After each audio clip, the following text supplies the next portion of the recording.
Hey guys, how's it going? It's a beautiful day out. No wind, sun is out, it's supposed to be 45 degrees. In fact, it's been such a beautiful week. I don't think we've actually dipped below freezing and things are thawing out. Hopefully enough to get our project done today, which is planting all the bulbs that I forgot to plant in the fall. And I planted a lot of bulbs in the fall, but I was reminded of the ones that I forgot about when we pre-sprouted the ranunculus the other day. I went into the root cellar to look for all the ranunculus corms, and I knew I had them in several different areas in the root cellar, and I ran across a little box of tulip bulbs. These right here, they are super Parrot tulip bulbs. I ordered these specifically because I thought that they were really pretty. There's what, 32, there's 8 bulbs per little pack. At this point, I'm guessing not all of them are viable. I don't know, we'll see. They feel pretty good. And then that reminded me that I had these other ones. We've got these from Color Blends. This is is it Preston Shogun? They're like a pumpkin color. We've got 100 of those. We've got some Lady Janes, which are white with kind of reddish pink margin. They're really pretty. And then we've got a whole bunch of Scillas, white squill. And these bloom really early. In fact, they're already starting to grow a little bit. So yeah, I brought the augers out and I'm hoping that the ground is soft enough, and I think this is my last shot. Like, today is supposed to be beautiful, but it looks like we're gonna cool down again and we're gonna get temps in the low 20s, which, you know, the ground will freeze right back up. So even though this is gonna be kind of a mess, I think, a messy job, I'm hoping we get it done, because that would just make me so happy to see these things bloom and to not have to plant them up in containers, because that's an awful lot of containers. And I'm thinking, you guys, because the Scillas, they naturalize beautifully, I kind of want to plant them in this area. It's starting to really fill in. You know, this big Norway spruce really helps things out. But, you know, there's a lot of other things going on, and I do have quite a number of the Menton, right? I think that's the variety, just super striking pink tulips. There are a few white daffodils, but I thought something shorter would be really nice. I'm gonna walk over this direction. We'll take a look from the other side. See, we've still got some ice and stuff over there.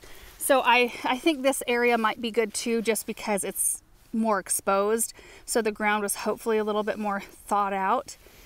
But I think having that type of bulb around evergreens and things just looks natural and beautiful. Don't you think so, Russell?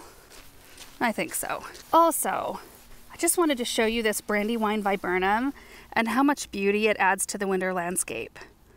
Aren't those berries beautiful? I think they're just so gorgeous. I mean, not to mention the fact that their leaves are beautiful, glossy green, and then beautiful red fall color. Love that. You're a good contrast, Russell. Okay, so along with my bulbs, I do have starter fertilizer. I'm gonna toss some of that in the holes today. And then I've got 2 different size auger. I think I'm gonna be using this one primarily, because these are all smaller bulbs. You know, these type of tulips are like more like wild tulips. They're a lot smaller. They usually bloom, I don't know, early to mid-season. And then of course the Scillas are real little. I brought out the larger one though. This is the 3-inch one for the tulip bulbs, but they're not enormous bulbs either, so we'll see. All right guys, so moment of truth. I'm gonna try the auger and see if it even works.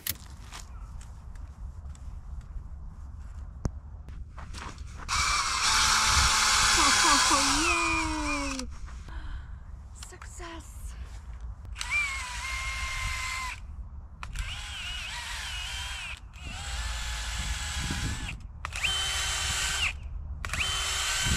Look at that! Oh, that worked out beautifully. Another thing in my favor is that most of these bulbs, other than those 32 Parrots, only need to go 4 inches deep. The Parrot bulbs will need to go 6 inches deep. This should be a pretty quick project, and I'm also thankful that the soil isn't coming out in great big muddy clumps. I thought it would, because we've had so much rain. We had a lot of rain this last week, and we've had like standing water in places. So I am super thankful for how this is shaping up already. Okay, so at this point, now that we know that we can dig holes, I'm just gonna get everything planted. I'll show you what all these bulbs look like first in the direction that we're gonna plant them. And then in the end, I'll walk through and give you a tour. You're gonna probably see the kids come and go this afternoon as well. It's just so nice out here that we all really want to be out here. My neighbors just stopped by because they're on their way out to go on a little hike. Everyone just, when the sun comes out, it lifts the mood, doesn't it? Okay, so our Scillas look like this. Blunt side facing down, that's where the roots will come. Well, you can see the growth point there too. And some of these have longer growth points, like they're starting to go for it. They've had proper chilling time because they've been in an unheated barn, so that's good. Here are the Lady Janes. These are so weird looking. So these are the little tulips. They have like little fuzzy tufts at the top of their bulbs. This is a twofer right there. We'll plant this pointy side up. Here's a single right there. Here's the parrot bulb right here, looking good. You can see that it kind of has some spots where it looks a little dry, but it feels pretty supple and it doesn't feel like hard as a rock. Let's see. This one, no good. This one has rotted. You can see like that puffy, yeah, bummer. And then our other tulip, the Preston Shogun, a little bit larger than the Lady Jane's, but they're all looking great. And these will all go in different locations. I might even need to take off my coat. The sun is so warm. Here we go.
You want to get on?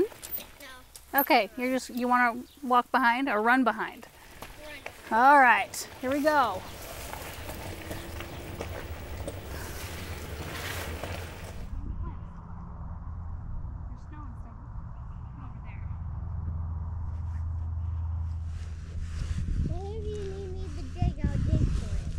Okay. I am. Isn't that awesome? Right in the middle of winter. Yeah. Usually it's way too cold to plant bulbs this time of year. We lucked out, especially because I forgot I had these bulbs. Hey! Hi, baby girl! Look at 500 bulbs on just to the planting part. Wow. Looks great. Soil is workable. That's awesome. Oh, yeah. It's so nice out here. I'm surprised you're even in a coat. I know. I'm about ready to shed it. Are you? Yeah. Mom, when these all grow up, maybe we can put lights on it for Christmas. These are pretty short, the ones I'm planting today, but maybe we could puddle some lights on the ground around them. Yeah, baby. Anti-shark. Anti-shark? Yeah. Yeah. Is that what's on your brain right now? I think I'm saying Lissa shark. Lissa shark, yeah. Pointy side up. Smush it down in there. Good job. High five. It goes in this hole right here.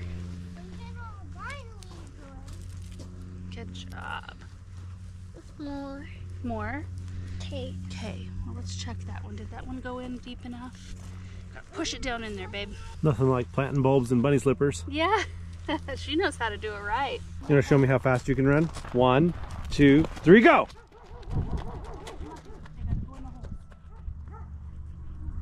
Whoa! High five. Boom! Can you put that one in there? Okay. Pointy side up? Good girl.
All the bulbs are in, 828 of them total today. We were able to dig 828 holes in the middle of January.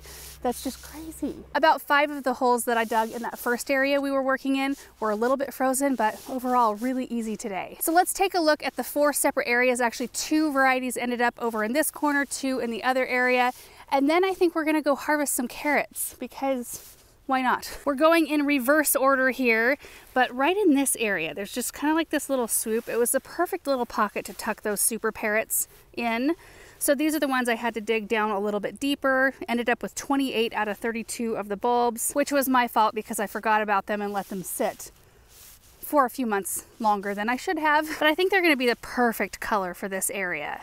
You know, I just actually posted a picture kind of showing you through the flower bed from this perspective toward the flower shed, and there's a lot of kind of creamy apricot colors in here. We've got some echinacea and there's some coral jade sedum. There's a hydrangea, Jerusalem sage right in here. So just 28 of those tulips popped in there for some early color because there really isn't a whole lot in terms of spring interest.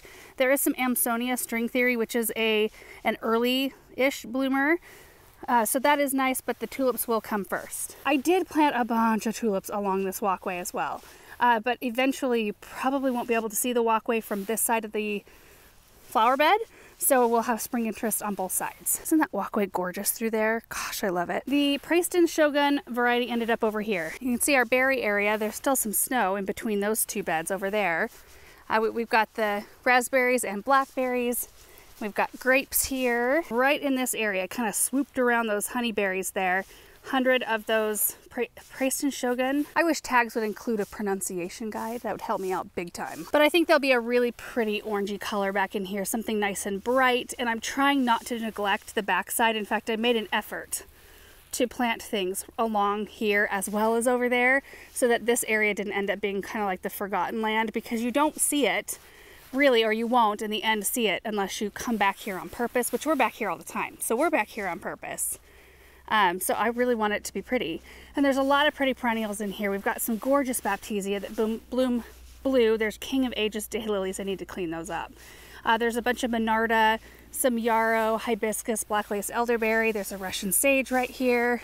So it really does fill in beautifully, but not a ton of spring interest. So I think those tulips will be perfect. Actually starting to sweat. Need to take my coat off. First up, by our birch tree, there's also a North Pole arborvitae. There's a trio of forsythia down there, a haywire cypress, totem pole panicums. There's really nothing right out here yet.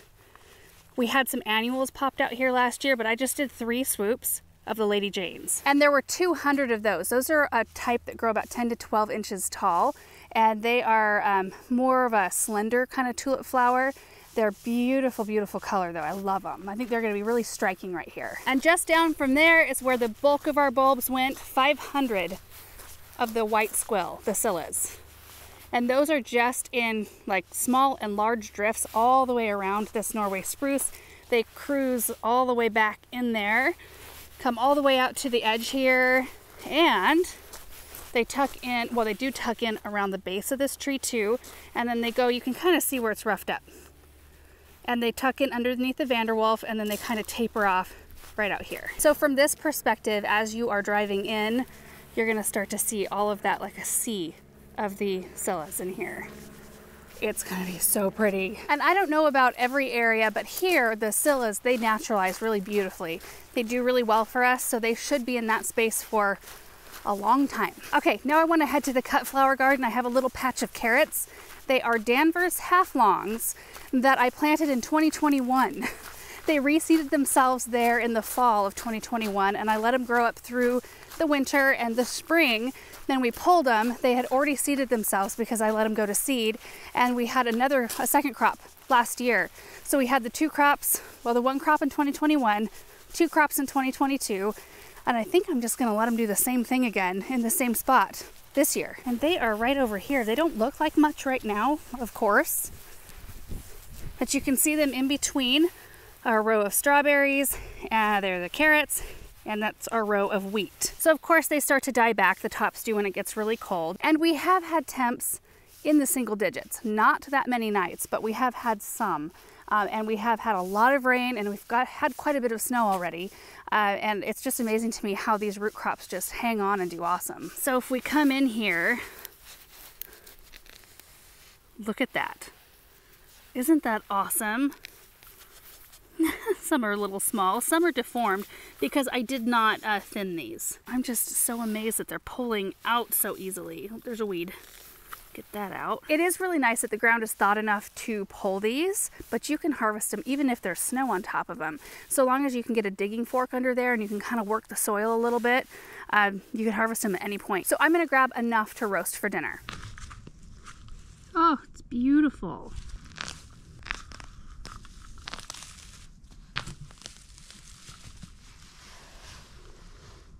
I think that's gonna do it.